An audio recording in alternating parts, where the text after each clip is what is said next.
आपको पता है ये मेरी फर्स्ट एवर कोरियन सीरीज थी जो मैंने सबसे पहले देखी थी। मतलब मुझे याद पड़ रहा है कि जब मैंने नेटफ्लिक्स का अकाउंट बनाया था ना, तो होम पेज पे ना यही सीरीज आई थी। मैंने इसको प्ले किया, पहले मुझे थोड़ी बोरिंग लगी, मैंने स्टार्ट किया और मैंने कभी नहीं सोचा था कि मैं इतना ज़्यादा कोरियन सीरीज को लेकर हुक हो जाऊंगा। इस सीरीज के बाद ये धमाकेदार है।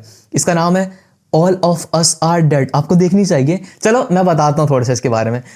जिसने ये देखी हुई है ना, वो भी देख ली वीडियो, उसको बहुत मजा आने वाला है। सच में आपकी पुरानी यादें ताज़ा होने वाली हैं। और सीजन 2 के बारे में मैंने इस वीडियो में बताया हुआ है। तो देखो, ये बताने के लिए कि आपको ये सीरीज देखनी चाहिए, आई थिंक उससे ज़्यादा ज़रूरी पहले ये है कि आपको पता तो चले कि इसमें एक्चुअल में है क्या। और जिसने ये सीरीज देखी हुई है ना, उससे भी मेरी आगे की एक्सप्लेनेशन बहुत अच्छी लगने वाली है। पूरी वीडियो देखना, बहुत पीसफुल वाइब्स आएंगी आपको सच में। खैर, अगर all of us are dead की बात करें तो all of us are dead series में एक ऐसी कहानी दिखाई गई है जो आप सबको हिलाकर रख देगी। इसमें कुछ ऐसा होता है कि पूरी दुनिया में एक अजीब और खतरनाक वायरस फैल जाता है। नहीं कोविड वाला नहीं, बल्कि एक ऐसी बीमारी जो लोगों को ज़ोंबीज बना देती है। ये वायरस इतना तेज फैलता है कि देखते ही देखते स्कूल के ऑलमोस्ट सारे स्टूडेंट इसका शिकार हो जाते हैं। बस कुछ ही बचते हैं जो एक रूम में बंद होकर अपनी जान बचाने की कोशिश कर रहे होते हैं। बाहर मार्शल लॉ लग जाता है, इंटरनेट डेड हो जाता है, मोबाइल सिग्नल्स बंद हो जाते हैं। मतलब बाहर दुनिया से कोई राब्ता नहीं। जो अभी तक बचे हुए हैं ना, उनको सिर्फ अपनी सर्वाइवल की फिक्र होती है और साइंटिस्ट इस बीमारी का राज खोलने की कोशिश कर रहे होते हैं। चलो, सीरीज का कॉन्टेक्स्ट समझ आ गया ना अभी आपको। अब सवाल आता है कि आखिर क्यों all of us are dead देखना लायक है। यार, इसकी प्लॉटिंग बहुत अच्छी है सच में। सॉरी, मैंने ये तो बताया ही नहीं कि ये वायरस कैसे फैलता है। तो सुनो, ये वायरस किसी रैंडम एक्सपेरिमेंट का नतीजा नहीं था, बल्कि एक स्कूल टीचर ली बियोंग चैन ने इसे खुद बनाया था। ये बंदा सेल बायोलॉजी का एक्सपर्ट था और एक फार्मास्यूटिकल कंपनी में रिसर्चर भी रह चुका था। लेकिन ये वायरस बनाने की वजह बहुत ही ज़्यादा डार्क थी, बहुत ज़्यादा डार्क थी। सुनो, एक्चुअली ना, अरे मुझे इतनी एक्साइटमेंट हो रही है, मैं सही से बोलना चाह रहा हूँ और बोल भी नहीं पा रहा। अच्छा, होता क्या है, ये जो होता है ना, ये क्या नाम है, ली जंग जो भी इसका नाम है, इसका जो बेटा होता है ना, वो स्कूल बुलिंग का शिकार रहता है हमेशा। हर रोज दोस्तों के ताने, मारपीट और बेइज्जती का सामना करता रहता है। घर आता है, रोता रोता आता है, मतलब बहुत ज़्यादा। ये डिप्रेशन और सुसाइडल थॉट्स उसकी ज़िंदगी का हिस्सा बन चुकी होती हैं। तो ना, ली बियोंग चैन ने सोचा, अगर उसका बेटा इतना कमज़ोर है कि खुद को भी नहीं बचा सकता, तो क्यों ना उसके अंदर का डर को ताकत में बदलने का तरीका निकाला जाए। तो उसने क्या किया, उसने एक ऐसा वायरस बनाया जो एक इंसान को प्रीडेटर बना देता है। प्रीडेटर, जो अपने दुश्मनों को फियरलेसली ख़त्म कर सके। लेकिन जो उसने सोचा था ना, उससे बहुत ज़्यादा तबाही हो गई थी। अब उस वायरस से इंसान ज़ोंबी कैसे बनता है वो बताता हूं। मुझे पता है ये सब उन सबको पता होगा जिन्होंने ये सीरीज देखी होगी, पर स्टिल सुन लो, मजे का कॉन्सेप्ट है। खैर जो भी, बिकॉज मुझे बताने का बहुत दिल कर रहे हैं सब। अच्छा खैर, all of us are dead के जो ज़ोंबीज है ना, वो स्लो नहीं है, बहुत ज़्यादा फास्ट हैं। एक बार वायरस किसी भी इंसान की बॉडी में चला गया ना, तो वो फौरन से ज़ोंबी बन जाता है और अगला शिकार ढूंढने लग जाते हैं। बहुत फास्ट है ये, मतलब आपको डर लगेगा देखकर। ये वायरस ना 2 तरीके से फैल सकते हैं। पहला रीज़न ये है कि किसी ज़ोंबी की बाइट से, यानी जिस इंसान को भी ज़ोंबी काट लेता है ना, उसका गेम ओवर, कुछ सेकंड्स या मिनट्स के अंदर वो भी ज़ोंबी बन जाता है। और दूसरा रीज़न, अगर किसी भी इन्फेक्टेड ब्लड का एक ड्रॉप भी खुली चोट पर लग जाए ना किसी को, मतलब अगर तुम्हें कोई कट लगा हुआ है बॉडी पर और उस पे एक बूंद भी ज़ोंबी का खून लग जाए ना, तो बस तुम भी ज़ोंबी बन जाओगे। तो खैर, ये वायरस एक इंसान को सिर्फ ज़ोंबी नहीं बनाता, बल्कि उसकी हर फीलिंग, उसका हर इमोशन एक बीस्ट की तरह अनलीश कर देते हैं। इस वजह से कुछ ज़ोंबीज नॉर्मल से भी ज़्यादा खतरनाक हो जाते हैं, हद से ज़्यादा। इसीलिए all of us are dead सिर्फ एक नॉर्मल ज़ोंबी शो नहीं है, ये एक साइकोलॉजिकल बैटल है और एक सर्वाइवल टेस्ट है और एक ऐसी स्टोरी है जो तुम्हें शुरू से लेकर एंड तक सीट से हिलने नहीं देगी। हाँ, इस सीरीज में ज़ोंबी आउटब्रेक तो है ही है, लेकिन all of us are dead zombie सिर्फ एक ज़ोंबी सीरीज नहीं है। इसमें एक हाई स्कूल ड्रामा भी आपको देखने को मिलेगा, जिसमें आपको हर वो इमोशन मिलेगा जो किसी भी टीनेजर की लाइफ का हिस्सा होता है। For example, bullying, insecurities, love triangle और सर्वाइवल। जैसे मैंने पहले बताया कि इस वायरस का जन्म एक दर्दनाक वजह से हुआ था। एक फादर का अपने बेटे की बुलिंग से तंग आकर इस वायरस को बनाया गया था। एक बेचारा लड़का जो हर रोज अपनी स्कूल लाइफ में मार खाता, जलील होता और बेइज्जती बर्दाश्त करता था, उसके बाप ने सोचा कि उसके अंदर की कमजोरी को ताकत में बदलने का यही बेस्ट तरीका है। उसको एक दरिंदा जिंदा बना दिया जाए, लेकिन सिर्फ उसका बेटा नहीं, पूरा स्कूल इस एक्सपेरिमेंट का शिकार बन गया। और इस सीरीज में सिर्फ फिजिकल वायलेंस ही नहीं दिखाई गई बल्कि बॉडी शेमिंग भी कूद कूद कर भरी हुई है इसमें। जब लोग अपना शिकार खुद बनते हैं ना, वो कॉन्सेप्ट बहुत क्रेजी है इस सीरीज में। बहुत जगह आप इमोशनल भी हो जाओगे। खैर, इसमें एक कैरेक्टर है मिन योनजी। इसकी कहानी सिर्फ ज़ोंबी से लड़ने की नहीं है, ये उसके सेल्फ स्टीम की भी बैटल है। उसका मजाक उड़ाया जाता है, उसे अगली कहा जाता है और उसकी फिजिकल अपीयरेंस को लेकर सब उसको नीचा दिखाते हैं।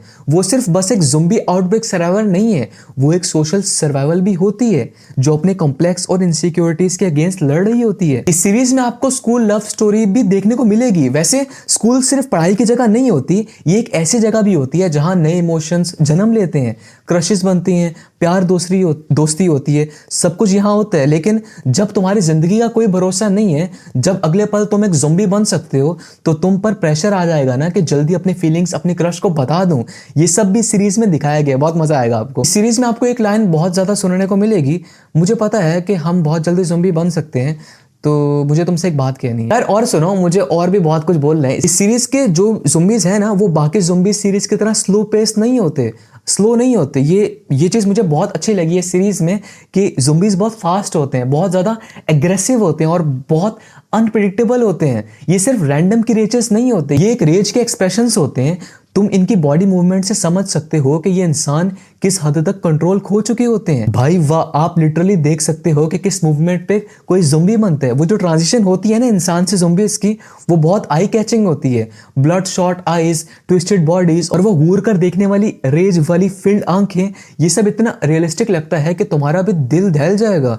जो भी है भाई, ये सिर्फ एक रैंडम ब्लडी शो नहीं है। इस सीरीज का हर कलर, हर शॉट एक स्टोरी बताता है। जैसे ग्रीन यूनिफॉर्म्स, जो ग्रीन यूनिफॉर्म्स है ना, मुझे इसको देखकर ऐसा लगेगा कि ये सिर्फ एक स्कूल ड्रेस नहीं है, ये नेचर को रिप्रेजेंट करता है जो इंसानों की इस मैडनेस के अगेंस्ट खड़ा है। जैसे जैसे ज़ोंबीज का अटैक बढ़ता है ना, हर सीन में लाल रंग और भी गहरा होता जाता है। ये एक विजुअल साइन है कि ह्यूमैनिटी आहिस्ता आहिस्ता तबाही की तरफ जा रही है। और सबसे बड़ी बात, ये सीरीज हॉरर और रियलिटी के बीच एक परफेक्ट बैलेंस है। बहुत बार आपको लगेगा कि ये तो बिल्कुल सच नहीं हो सकता और अगले पल आपको वो सच होता हुआ दिखेगा। ये चीज़ सीरीज को और भी ज़्यादा टेरिफाइंग बनाती है। सच में आपको लगेगा कि इसको तो कुछ नहीं होने वाला और अगले ही सीन में ना उसका काम तमाम हो जाता है। खैर, ये सीरीज सिर्फ एक ज़ोंबी सीरीज नहीं है, ये एक इमोशनल रोलर कोस्टर भी है जिसमें तुम्हें ड्रामा भी मिलेगा, एक्शन भी मिलेगा और हॉरर वाला ट्विस्ट भी मिलेगा। और हर एपिसोड के बाद तुम्हारे दिल में एक ही सवाल आएगा, अगर मैं होता है स्कूल में तो मेरा क्या होता। कसम से आप बहुत बार बोलोगे, अगर मैं इसकी जगह होता तो मेरे साथ क्या होता। इस सीरीज में ज़ोंबीज, हर तरफ खून ही खून और हॉरर तो है ही है, लेकिन all of us dead series एक एक्शन पैक्ड सीरीज नहीं है, ये एक इमोशनल रोलर कोस्टर भी है। हर सीन सिर्फ सर्वाइवल के बारे में नहीं है, बल्कि दोस्तों, घर वालों और अपनों को खोने का दुख भी साथ लेकर आता है। सोचो, तुम्हारे बेस्ट फ्रेंड, तुम्हारे भाई बहन या पेरेंट्स तुम्हारे सामने ज़ोंबी बन रहे हैं और तुम्हें उनको मारना पड़े, क्या तुम कर पाओगे? बस यही वो इमोशंस है जो सीरीज को सिर्फ एक ज़ोंबी शो नहीं बल्कि और भी ज़्यादा डेडली बनाते हैं। इस सीरीज के शुरू के एपिसोड्स तक तो सब सिंपल था, जो भी इफेक्ट होता था ना वो एक हंग्री ज़ोंबी बन जाता था। लेकिन जैसे जैसे कहानी आगे बढ़ती है ना, वायरस इवॉल्व होना शुरू हो जाता है और एक नया ट्विस्ट इंट्रोड्यूस करता है हैम्बीज का। हैम्बीज मतलब हाफ ह्यूमन और हाफ ज़ोंबी का कॉन्सेप्ट, और ये हद से ज़्यादा डरावना कॉन्सेप्ट है सीरीज का। ये लोग ना पूरे ज़ोंबीज होते हैं और ना पूरे इंसान। इनके अंदर सुपर ह्यूमन एबिलिटीज आती हैं, लेकिन ये अब भी अपनी मेमोरीज और इमोशंस को समझने की कोशिश कर रहे होते हैं। लेकिन प्रॉब्लम ये है कि किसी को नहीं पता कि कब ये कंट्रोल लूज करके कंप्लीट मॉन्स्टर बन जाएगा। मतलब नहीं पता होता। वो ज़ोंबी भी होते हैं, इंसान भी होता है। वो इंसानों जैसे सोच भी रहा होता है और वो ज़ोंबी भी होते हैं, वो अटैक भी कर सकते हैं। इसमें एक कैरेक्टर है, वो आगे मैं उसका जिक्र भी करने वाला हूँ, वो बहुत ज़्यादा हॉरर है वो। खैर, ये जो हैम्बीज का कॉन्सेप्ट है ना, ये जो ट्विस्ट है ना, ये ट्विस्ट सिर्फ ज़ोंबीज को और डेंजरस नहीं बनाता बल्कि स्टूडेंट्स के बीच और भी डिस्ट्रेस क्रिएट करता है। मतलब ट्रस्ट खत्म हो जाता है एक दूसरे के बीच। मतलब ये भी हैम्बी हो सकता है, ये भी हैम्बी हो सकता है, ऐसे आपको सोचें आएंगी इनको देखकर। तो यहाँ पर दोस्ती या सर्वाइवल, कौन ट्रस्ट करने लायक है कौन नहीं है, लिटरली ये कॉन्सेप्ट मुझे सीरीज का क्रेजी लगा है सच में। और तो और एक तरफ तो प्रोडक्शन और विजुअल्स टॉप नॉच है ही हैं, और दूसरी तरफ ज़ोंबीज का मेकअप, गोर फील्ड एक्शन और टेंशन का लेवल पूरा मेंटेन रखा गया है सीरीज में। लेकिन फिर भी सीरीज के 12 एपिसोड्स थे, क्या 12 एपिसोड थोड़े ज्यादा थे?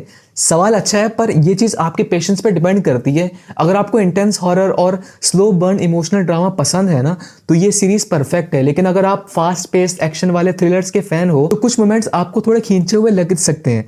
तो अब लास्ट में फाइनल सवाल आता है, क्या all of us are dead worth watching है? तो जवाब है बिल्कुल, 110% यस, इट्स वर्थ वॉचिंग। अगर आप एक ब्लडी इमोशनल और अनप्रिडिक्टेबल स्टोरी देखना चाहते हो ना, जो हाई स्कूल ड्रामा और ज़ोंबी हॉरर का परफेक्ट मिक्स है, तो ये सीरीज आपके लिए एक सॉलिड बिंज वॉच होगी। हाँ, खून का सुनामी बहुत ज्यादा है इसमें, लेकिन अगर आप इस ज़ोंबीज और खून खराबा वाले यॉनरा के फैन हो तो आपको ये सीरीज एक सेकंड भी बोर होने नहीं देगी। बहुत बोल लिया मैंने, बहुत ज्यादा बोल लिया मैंने, मेरा गला भी खराब हो गया। चलो अब थोड़ा ना वीडियो एंड करते हैं, लेकिन एंड में मैं आपको थोड़ा क्रिटिक वाला पॉइंट ऑफ व्यू भी देता हूँ अपना, क्योंकि कुछ है इसमें जो मुझे अच्छा भी नहीं लगा।